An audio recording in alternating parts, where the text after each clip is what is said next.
क्या अजीत पवार दादा के नाम पर अब राजनीति हो रही है? क्योंकि उनके पत्नी को डिप्टी चीफ मिनिस्टर बना दिया गया है, लेकिन अब वहां के मुख्यमंत्री लगातार ये कहते हुए दिखाई दे रहे हैं जो आखिरकार इनके नाम पर विपक्ष सियासी हंगामा क्यों मचा रहा है। आखिरकार हम लोग कुछ छुपा नहीं रहे, घटना दुर्घटना को ये लोग सियासी क्यों बता रहा है, इसी पर चर्चा करेंगे। सब्बीर मलिक साहब हमारे साथ जुड़े हुए। सर, आपका स्वागत है। किस तरीके से देख रहे हैं, आपने इन तमाम मामलों को लेकर के पहले बारीक से बताया, ये जो है दुर्घटना नहीं बल्कि साजिश का शिकार हो गया अजीत पवार जी, लेकिन अब तो उनको लेकर के खुलासा हो रहा है। मुख्यमंत्री जी खुद कह रहे हैं हम इन मामलों को लेकर के सियासी और इन मामलों को लेकर के जो है जिस तरीके के आप लोग बढ़ा चढ़ा करके जनता के सामने पेश करें, छवि खराब करें महाराष्ट्र सरकार की, ये करना बंद कर दीजिए। देखिए, जिस तरह से आज अजीत पवार की मौत के बाद आप सोचिए कि ऐसा इतिहास में कभी नहीं हुआ होगा कि मतलब उनकी मृत्यु वहाँ जली, चीता ठंडी नहीं हुई, यहाँ उनके वाइफ को शपथ दिलाया जा रहा है। ये इतिहास एक बन गया। अब बताइए कि इतने दिन से जो देवेंद्र फडणवीस जी हैं कोई बयान नहीं दिए। एक बार गए वहाँ पे शोक संतना में, वहाँ पे जाके फिर आकर बैठ गए थे साइलेंटली। अब ये बयान क्यों दे रहे हैं आप देखिए, क्योंकि वहाँ पे महाराष्ट्र में जिस तरीक़ा से शरद पवार जी नाखुश हैं और इन लोगों को डर लग रहा है, क्योंकि ये लोगों ने क्या है ना, सरकार हमारी चली ना जाए, सरकार हमारी चल नहीं जाए, इसलिए ये लोग ने तो घाय में, मतलब महाराष्ट्र के भाषा में घाय जल्दी जल्दी इन लोगों ने सुमित्रा पवार को शपथ दिला दिया डिप्टी सीएम का। ठीक, अब ये लोगों को क्या डर है ना कि जिस तरीके से शरद पवार साहब ने बयान दे रहे हैं और बयान दिए हैं, बताए हैं कि ये हमारे घर का आपसी मैटर को छोड़कर अब ये राजनीति मैटर हो गया। अब राजनीति होगा तो देखिए, महाराष्ट्र के सबसे जाने माने जाते हैं शरद पवार साहब। अब शरद पवार का जब इस तरीके का बयान आ रहा तो इन लोगों को अब कुल मच रही है, डर हो रहा कि क्या पता सुमित्रा जी वापस से न फिर पलटी मार जाएं, क्योंकि इन लोगों को अब डर सता रहा है। इस तरीके से ये बयान दे रहे हैं अब जी। लेकिन इससे पहले कि अगर उनका बयान का जिक्र करें तो वो भी कह रहे, शरद पवार जी भी कह रहे थे जो राजनीति नहीं कीजिए, हमारे भतीजा का बेटा का मौत हुआ है, इस पर राजनीति नहीं होनी चाहिए। नहीं, देखिए, राजनीति नहीं होनी चाहिए। शरद पवार जी तो उनको जब पता चला कि डिप्टी सीएम का शपथ लेने जा रही हैं, तब उनको तो पेपर से पता चला। उन्होंने तो ऑन रिकॉर्ड बोले कि हाँ, मुझे पेपर से पता चला। ये चीज़ हमारे घर का मैटर था, अगर मेरे घर वाले को इनवाइट करते या बोलते तब समझ में आता है। लेकिन ये सोचिए सुमित्रा पवार जी के ऊपर कितना दबाव होगा, किस तरीके का दबाव होगा कि मतलब उनको अपने परिवार को ही बताने का मौका नहीं दिया जा रहा है कि हाँ हम जा रहे हैं, डिप्टी सीएम बनने जा रहे हैं, ये भी नहीं बताने का मौका दिया जा रहा है। ये इसलिए हुआ कि आप सोचिए कि किस तरीक़ा से, जैसे कि अब सुमित्रा पवार जी हैं, अब सुमित्रा पवार जी को, एक औरत को एक सोचना चाहिए था कि हाँ भाई, इन्हें घर परिवार में ऐसा दुर्घटना हुआ है। अगर जिस तरीक़ा से मान रहे, ऐसे तो हम लोग के देखिए नेता विपक्ष हमारे जो राहुल गांधी जी हों या हमारे खड़गे जी हों या जिस तरीक़ा से अखिलेश यादव हों या ममता बनर्जी, सब लोग कह रहे हैं कि ये तो एक साजिश था। और साजिश को अगर छिपाने के लिए काम किया गया, क्योंकि ये साजिश को इस तरीक़े से छिपाने का, आप बताइए क्या इतना जल्दी आप थी? आप सरकार वहाँ पर कौन चला रहा था? देवेंद्र फडणवीस चला रहे थे सरकार, तो सरकार में तो कोई खतरा नहीं पड़ रहा था ना। आप लोग ये चाह रहे जो सीबीआई हो या फिर जो बड़े स्तर के जो जांच संस्थान है वो इन मामलों में हस्तक्षेप डाले और जांच करे? नहीं, देखिए, जांच करना ही चाहिए ना। आप सीबीआई को जांच करनी चाहिए। सीबीआई जांच के लिए ऑलरेडी शरद पवार ने भी बोले हैं, ममता बनर्जी ने भी बोले, अखिलेश यादव हमारे कांग्रेस के भी नेता लोग बोल रहे हैं। लेकिन ये देखिए कि किस तरीका से जब कोई ऐसा बात होता है, जैसे आप देखिए विजय रूपानी का किस तरीके से प्लेन क्रैश हुआ, आज तक उनका कोई रिपोर्ट ही नहीं आया, आज तक कोई जवाब नहीं मिला केंद्र सरकार से।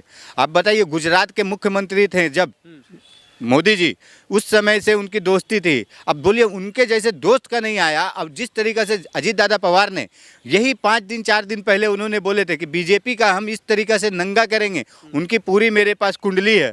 अब उसके बाद 3-4 दिन के बाद यही बयान संजय रावत जी दे रहे हैं, शिवसेना के उदय साहब, शिवसेना के संजय रावत जी दे रहे थे, बयान दिए, सब कुछ बोले। और बोलिए, वो जा रहे हैं अपने बारामती गए और सोचिए 45 मिनट में ये कांड हो जाता है। और वहाँ पे के लोकल लोग जो कह रहे हैं कि पहले कुछ ब्लास्ट हुआ, उसके बाद ये इस तरीके का कांड हुआ। ये बता दीजिए, जो विपक्ष के तमाम नेता आखिरकार सीबीआई जांच के पीछे क्यों पड़ रहा है? नहीं, देखिए, सीबीआई के पीछे इसलिए पड़ा कि निष्पक्ष जांच हो, क्योंकि ये लोगों को मालूम है कि ये कोई, देखिए, निष्पक्ष जांच होगा नहीं।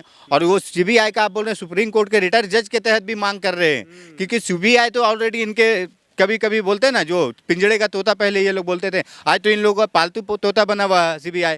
तो इस तरीके से सुप्रीम कोर्ट के रिटायर्ड जज के तहत भी जांच होने के लिए इसके मांग कर रहे हैं विपक्ष के नेता। जांच तो बैठा लिए, मतलब जांच बैठाने से पहले आप उनको समारोह में क्यों बुला रहे हैं, शपथ क्यों दिला रहे हैं? तो जांच बैठा देगा तो क्या हो जाएगा? क्या हो जाएगा, मतलब उनको सरकार ने एक बार तो कह दिया, मतलब ऐसा कोहरे की वजह से हुआ। कोहरे की वजह से हुआ, तो वहां पे के लोग जो थे वहां के क्यों बोल रहे हैं कि पहले ब्लास्ट हुआ? कुछ लोग तो वहां के बोल रहे हैं ना, जो लोकल नागरिक है वहां पे के लोग तो बोल रहे हैं पहले प्लेन में कुछ ब्लास्ट हुआ। आपको भी लगता है कुछ गड़बड़ हुई तो है? कुछ तो गड़बड़ हुई है ना। ऐसा देखिए, ये सिर्फ यही नहीं है, आप देखिए विजय रूपानी हो या जो अपने जनरल बिपिन रावत हो, ऐसा देखिए इन लोगों का ना खाली कहने की बात होती है कि जांच होगा। क्या हुआ अभी तक बताइए ना, जनरल बिपिन रावत का हो या विजय रूपानी का, हुआ कुछ जांच? कुछ पता चला? इनके ऊपर भी जो पायलट के ऊपर आरोप सुन रहे हैं, आ रहा है कि वो शराब पी के था, ऐसा वैसा सुन रहे हैं। तो ये कौन कर रहा है शराब का? मतलब कैसे पायलट उड़ा रहा था प्लेन? पायलट के नाम पर जो असली सबूत है उसको बचाया जा रहा है, बचाया जा रहा है असली गुनाहगार को। क्योंकि पायलट के ऊपर तो आप सुन रहे होंगे, गोदी मीडिया वाले, मोदी मीडिया किस तरीके से बोल रहा है कि पायलट शराब पीकर चला रहा था प्लेन। तो मतलब ये जांच का विषय है ना, कि मतलब गुनहगार है कौन है? असली गुनाहगार हमारी केंद्र सरकार है, महाराष्ट्र की स्टेट सरकार है, और कौन है? लेकिन देवेंद्र फडणवीस कह रहे हैं आप इस पर राजनीति ना करें। आप देवेंद्र फडणवीस लोग राजनीति कर रहे हैं इस पे, क्योंकि आपको निष्पक्ष होकर जांच इसके बैठाना चाहिए। आपको उनको पहले तो देखिए, सबसे पहले इंसान को, जनता को इसमें सोचना चाहिए, विचार करना चाहिए कि इतनी जल्दी आखिर क्या है कि वहां पे अग्नि ठंडा नहीं हो। आप उनको शपथ मुख्यमंत्री का उनकी वाइफ को दिलाने के लिए तैयार हो गए। आप यही काम करते, 1 हफ्ता ले लेते, 10 दिन ले लेते, 15 दिन लेने के बाद कोई वो भागी जा रही है क्या? हाँ, उनको इन लोगों को क्या डर है? देखिए उन लोगों को क्या डर है कि मालूम था ये अजीत दादा पवार ने जिस तरीके से बोले थे इन लोगों की हम नंगा करेंगे, अमित शाह जी का नाम लेकर बोले थे कि नंगा करेंगे, तो नंगा तो इन्होंने तो गंगा दिखा दिए इनको, पवार जी को। और ये अभी जो गेम हो रहा है ना, इतना जल्दी इनको शपथ दिलाया जा रहा है। क्यों दिलाया जा रहा है मालूम? कि ये लोग जो विलय करने वाले थे ना एनसीपी में, शरद पवार एनसीपी में, ये रोक लगाने के लिए इस तरीके से किया जा रहा है। ये 41 विधायक हैं एनसीपी के, क्या उस वजह से भी डर था बीजेपी को? डर पवार की वजह से कहीं पलटी ना मार दे? ये डर तो बोले ना आपको, ये समझिए ना, ये जो शपथ दिलाया जा रहा है क्यों दिलाया है? डर यही है कि इनकी सरकार न चल जाए। जो भगवा बोलते हैं ना कि पूरे हिंदुस्तान में भगवा की सरकार बनेगी, हिंदू राष्ट्र वाली सरकार बनेगी, हिंदुत्व वाली सरकार बनेगी, उससे डर होने के कारण कि हाँ हमारा ये सरकार न चल जाए। क्योंकि अभी ऑलरेडी मालूम है आपको, देखिए किस तरीके से हमारे वहां संजय राउत शिवसेना के, कांग्रेस के वहां पे कुछ लोग किस तरीके से इनका सपोर्ट किए, समर्थन दिए। अब ये जान रहे कि कोई शरद पवार जी के साथ में इनकी पार्टी मिलने वाली थी, ऑलरेडी ये भी बात सुन रहे होंगे। तो वो अभी डर है इनको कि कहीं ना उनमें अगर शरद पवार में चले गए तो इनके महाराष्ट्र में सरकार गिर जाएगी और इन लोगों को जेल जाना पड़ेगा, फिर उसके बाद जांच इंक्वायरी पूरा फटाफट होगा। तो ये लोग डर रहे हैं अभी। ईमानदारी से अगर जांच होता है प्लेन क्रैश का, कौन कौन जेल जाएगा जो आपको लगता है? देखिए जेल जाएंगे हमारे देवेंद्र फडणवीस जी जाएंगे, हो सकता है शायद इनमें शिंदे जी का भी कुछ हो सकता है हाथ वगैरह अगर रहा, साथ रहा तो इनके ऊपर भी गाज गिरेगी। बाकी महाराष्ट्र की जितनी भी है, जो भी है, एनसीपी को खत्म करने की साजिश है ये सब? साजिश तो देखिए इस तरीके से है कि मतलब आप समझ लीजिए ना, एक एनसीपी को तोड़ के किस तरीके से दूसरी एनसीपी बन गई। महाराष्ट्र में ना पिछले कुछ साल से, मतलब देश में, मतलब महाराष्ट्र के देश में ही कुछ साल से इस तरीके की राजनीति हो रही कि एक पार्टी अगर हमारी पार्टी है, हमारी ही पार्टी से 2 फाड़ हो जाते हैं। और उस पार्टी को मालूम, जो पार्टी के ऑर्गेनाइजर हम हैं, हम उसके खुद हैं संचालक, लेकिन हमें उस पर ध्यान नहीं देकर गवर्नमेंट का देखिए कितना बड़ा अंडरस्टैंडिंग है कि कितना अच्छे से उसको डिवाइड एंड रूल कर देती है कि मतलब हमारी पार्टी हमारे चुनाव चिन्ह शिवसेना से साथ देखें कितना कोर्ट में, हाई कोर्ट में, कहां उसका मैटर चला। जो शिवसेना चुनाव चिन्ह किसका था, तीर छाप, किसको मिल गया, शिंदे को। यहाँ पे देखिए एनसीपी जो 2 फाड़ हुई, एनसीपी घड़ी किसकी थी, किसको मिल गया, अजीत दादा पवार को। मतलब ये लोग है ना महाराष्ट्र में या पूरे देश में इसी तरीके से कोहराम मचा रहे हैं। कौन लिया है जान आखिर अजीत पवार जी का? हमारे देखिए हमारे केंद्र सरकार जिम्मेदार है। हाँ, बीजेपी जिम्मेदार है। बीजेपी ने अजीत पवार का जान लिया? बीजेपी ही है हमारी इसमें केंद्र सरकार की सबसे बड़ी नाकामी है और हमारे महाराष्ट्र की स्टेट सरकार की इसमें नाकामी है। आपको लगता है कि सुनीता परिवार क्या इनका जो है पवार बदला ले सकती हैं? देखिए सुमित्रा पवार को जिस तरीके से शपथ दिलाकर और उनको ये मुंह बंद कराने वाली काम कर रहे हैं सरकार। अभी मालूम आप ये चीज देखिएगा कि मतलब उनको ना शपथ दिला के मुंह बंद करने का, और अभी तक जो अजीत दादा पवार के पास जितने गृह विभाग थे उससे कई ज्यादा बढ़ के अब सुमित्रा पवार जी को मिलेगा। ये भी आप सामने देखिएगा, शपथ होने के बाद ये पता चलेगा कि इनको और गृह जो मंत्रालय विभाग है कितना इनके ऊपर बढ़ जाएगा, क्योंकि इनको दबाव के लिए से, क्योंकि इस तरीके से मतलब लाशों पे राजनीति कर रहे हैं। मतलब वहां पे अभी अग्नि ठंडा भी नहीं हुआ और इस तरीके से शपथ दिलाने की इतनी जल्दी क्या आ पड़ी है। मतलब आपको जांच के लिए उसमें आपको जवाबदेही करना चाहिए था कि हाँ किस तरीके से सीबीआई जांच बैठाए, सुप्रीम कोर्ट के जज, रिटायर्ड जज के तहत जांच बैठाए कि पहले उसका इंक्वायरी करें कि मतलब इतनी बड़ी हस्ती अजीत दादा पवार जो महाराष्ट्र में माने जाने इंसान है और उनकी इस तरीके से मौत हो जाती सिर्फ 45 मिनट में, और उस पे आप मतलब राजनीति करने के लिए तैयार हो गए कि आप शपथ कर रहे हैं, राजनीति। तो आप कर रहे हैं। ये किस तरीके की राजनीति, मतलब परिवार है इसीलिए तो उन्होंने देखिए डिप्टी सीएम इतना जल्दी बना दिया। अरे नहीं नहीं, हो रहा है। आप देखिए कि डिप्टी सीएम बनाने का आखिर इतना क्या जरूरत है, मतलब सीएम चलाता है स्टेट को या डिप्टी सीएम, मतलब इसमें भी मतलब दिक्कत है, मतलब बोले तो ये लोग किस तरीके की सोच है, मानसिकता, आप सोचिए ना कि अच्छी मानसिकता है ना बीजेपी की, ये तो तारीफ एक कीजिए मोदी जी, अमित शाह जी किस तरीके की आप मतलब उसके जांच के इंक्वायरी का कुछ बैठा ही नहीं रहे, कुछ किए नहीं। डिप्टी सीएम तो आप लोग कहते थे नहीं नहीं, क्यों नहीं बनाएंगे, देखिए ये है ना मजबूरी है बीजेपी की, बीजेपी बनाएगी उनको डिप्टी सीएम, क्योंकि अगर नहीं बनाएंगे तो वहां उनकी सरकार गिर जाएगी। ये तो बनाएंगे, लेकिन ये देखिए कि क्यों बना रहे हैं, क्योंकि मालूम है कि शरद साहब जिस तरीके से, शरद पवार साहब जिस तरीके से नाराज हैं कि वो इंक्वायरी के लिए या मतलब जो मतलब उनके हिसाब से चाह रहे हैं कि जिस तरीके से हाँ भाई सब मिलके सम्मेलन बनाकर किस तरीके से कैसा क्या करेंगे, एक समय लेना चाहिए था, समय देना चाहिए था। दबाव डाला जा रहा है सुमित्रा पवार जी को जिस तरीके से दबाव ही डाल के ना, बोलिए ना परसों कल अग्नि मतलब कल उनकी अंतिम संस्कार हुई है, आज शपथ डालने का मतलब क्या मतलब हुआ क्या इससे? आप बताइए कि महाराष्ट्र में ऐसा क्या आपत्ति आ रही है कि आप मतलब एक गृह मंत्री बनाने के लिए इतना जल्दी तैयार हो रहे हैं? ये सच्चाई छुपाई जा रही है। सच्चाई तो छुपाई जा रही है ना, क्योंकि देखिए क्या होगा ना कि बाद में वो लोग क्या करेंगे ना, गोदी मीडिया वाले, इनके गोदी मीडिया जो है, ये लोग क्या करेंगे ना बाद में ये ढोल पीटेंगे, देखो देखो ये जो हंगामा कर रहे थे लोग कि उनके बम ब्लास्ट हुआ, उनके हेलीकॉप्टर पे प्लेन पे ब्लास्ट हुआ था, ऐसा नहीं कुछ हुआ, तो ये सब चीज छिपाने के लिए, क्योंकि उनको गृह मंत्री बना देंगे फिर से वापस, सॉरी गृह मंत्री वो मतलब जिस सच को आप जानना चाहते हैं, जो जांच करवाना चाहते हैं, क्या शपथ पत्र जैसे लेंगी सुनित्रा परिवार, क्या फिर उसके बाद पता चल पाएगा, क्या पति का बदला ले पाएंगे? नहीं, देखिए जिस तरीके से सुमित्रा पवार को शपथ दिलाया जा रहा है, 5 बजे की टाइमिंग दी गई है कि उनको शपथ दिला रहे हैं उप मुख्यमंत्री का, लेकिन आप सोचिए कि सुमित्रा जी को भी कितना दबाव होगा कि बेचारी वो हाँ ना कर नहीं पा रही। जिस तरीका से वहां पे महाराष्ट्र में शिंदे जी थे, शिंदे जी का क्या हाल हुआ कि मतलब वो जिंदे मरे हुए हैं, कि मतलब वो सांस नहीं ले पा रहे हैं कि करे तो क्या करे। और शिंदे जी जिस तरीके से आप देख रहे हैं कि शिंदे जी का कुछ भी रिएक्शन आ रहा है क्या, एक बार उन्होंने शोक जताया उसके बाद से वो गायब है।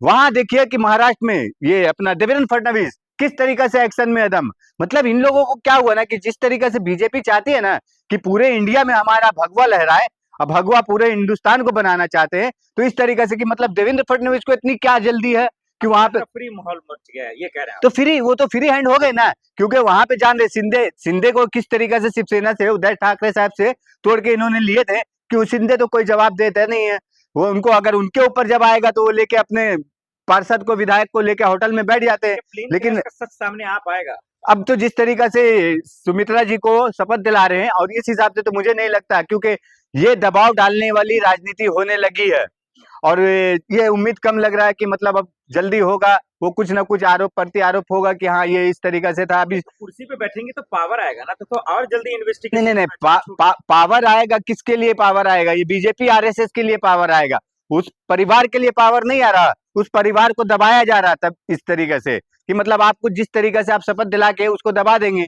कि हाँ भाई देखिए, और ये सहानुभूति बटोरने की राजनीति है बीजेपी की। बीजेपी की तारीफ कर रहे हैं, बीजेपी की तारीफ नहीं कर रही, बीजेपी ने अपनी सहानुभूति लूटने की तारीफ कर रही है।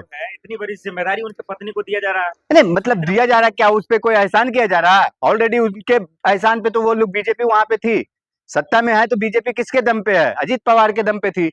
और उनकी वाइफ को क्यों दे रहा, उनकी वाइफ को क्यों इतना जल्दी शपथ दिला रही, जो अग्नि ठंडा भी नहीं हुआ और उसको शपथ क्यों दिला रही? आप समझिए, ये सिर्फ लाशों पे राजनीति करने वाली बीजेपी सरकार है, वो लाशों पे राजनीति कर रही। पवार की भाषा बोल रहे हैं आप सर। नहीं, शरद पवार की भाषा नहीं, ये देखिए हर इंसान की, अभी आप देखिएगा ना, शपथ लेने दीजिए, देखिए किस तरीका से महाराष्ट्र में ना आंदोलन उठेगा। अभी लोगों का जो महाराष्ट्र में जो शिवसेना के हैं या एनसीपी के या कांग्रेस के लोग ना, इस तरीका से हिंदुस्तान में 2014 के पास से ढोल पीटा जाता था, 56 इंच के सीने वाले प्रधानमंत्री नरेंद्र मोदी जी, ये देखिए कि क्या 56 इंच का सीना सिकुड़ कर हो गया।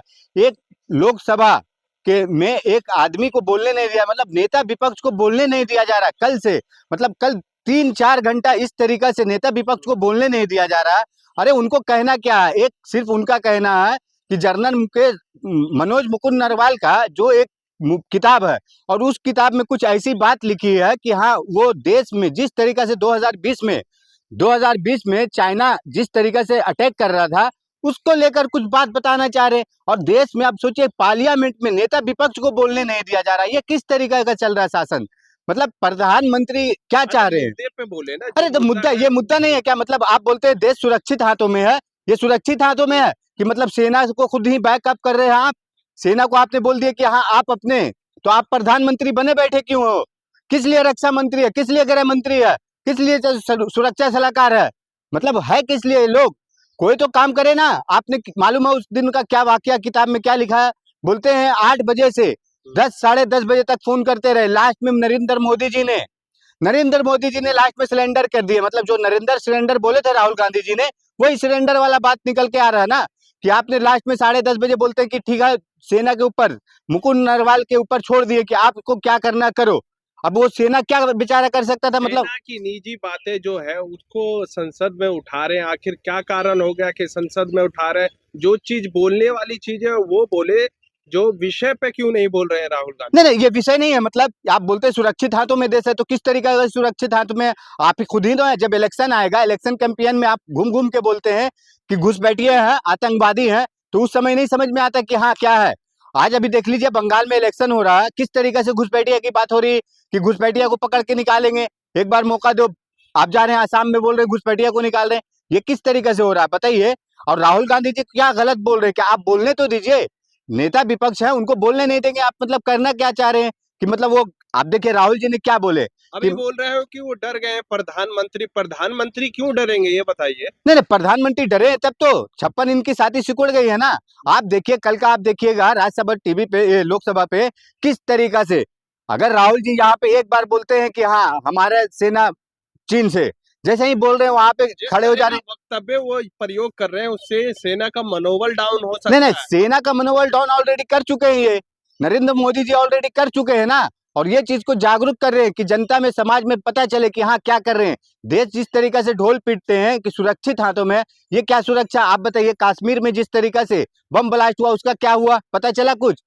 दिल्ली में हुआ उसका कुछ पता चला? मतलब ये लोग क्या है ना, देखिए इलेक्शन का लेकर मुद्दा को हंगामा करते हैं। अब राहुल जी को नहीं बोलने दिया जा रहा, कल भी बोलने नहीं दिया गया, आज भी नहीं बोलने दिया गया।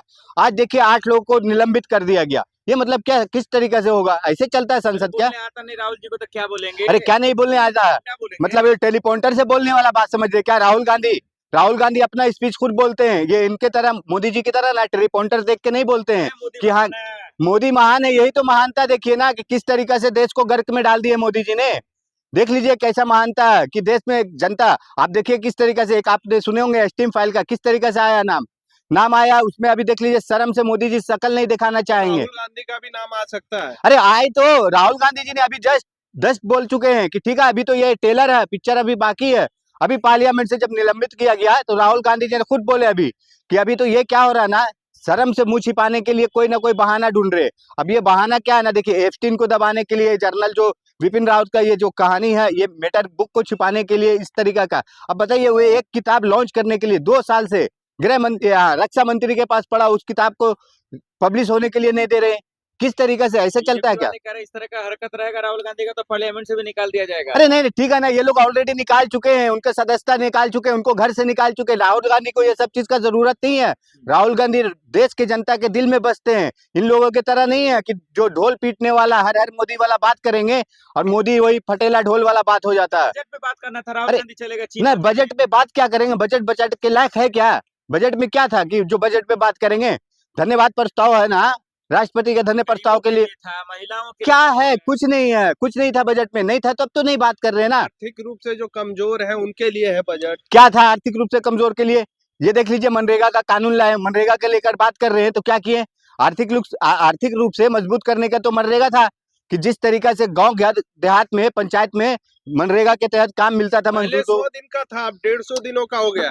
देखिए सर कैसा ना, आप लोग जो बोल रहे हैं ना, ये मोदी मीडिया वाला बात कर रहे हैं कि मोदी मीडिया आप 150 सवाल दिन, भी ना पूछे नहीं हमसे। सवाल आप पूछ रहे हैं, मतलब समझिए तो 150 दिन हो गया। मतलब किस तरीके से, पहले क्या था उसमें कि 90% स्टेट, केंद्र सरकार देती थी फंड और 10% स्टेट गवर्नमेंट का था। अब बोलिए कि कितना रेवेन्यू आता है स्टेट गवर्नमेंट को? कहाँ से आता है कि स्टेट गवर्नमेंट 40% देगी और 60% सेंट्रल गवर्नमेंट? और नहीं चलने देंगे विपक्ष, क्या चलने नहीं? देंगे विपक्ष। नहीं विपक्ष तो चलना, संसद हम नहीं क्यों चलने दे रहे हैं? विपक्ष तो चाह रही है कि संसद चले, बात करे, लेकिन बात करना सरकार नहीं चाहती है क्योंकि सरकार की पोल खुलने वाली बात हो रही है।